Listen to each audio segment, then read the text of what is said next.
Tout au long de la guerre, l'objectif premier, et à une vaste échelle pour le commandement stratégique aérien, fut la destruction de la puissance militaire et industrielle allemande. Dans la poursuite de cet objectif, 47 268 pilotes et membres d'équipage ont trouvé la mort. Si les résultats, plus qu'efficaces, du bombardement stratégique systématique de l'Allemagne par les forces aéroportées se trouvent aujourd'hui au cœur d'une controverse complexe, la certitude demeure quant au rôle joué par le Lancaster dans une campagne qui, sans sa contribution, aurait été vouée à l'échec.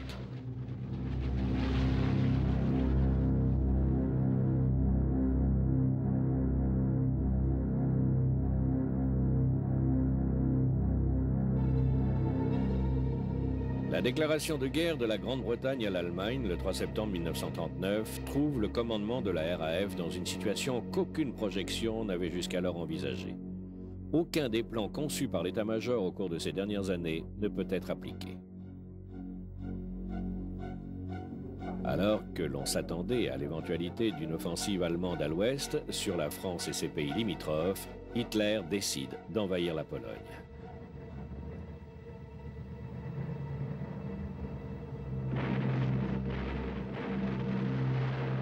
Le plan de défense aérienne numéro 4 du commandement tactique aérien prévoyait des frappes ayant pour objectif de couper les lignes de ravitaillement de l'armée allemande dans l'éventualité d'une bataille dont la France serait l'enjeu. Toute frappe en Pologne, soit à 1126 km de toute base aérienne, était bien au-delà des capacités de la RAF.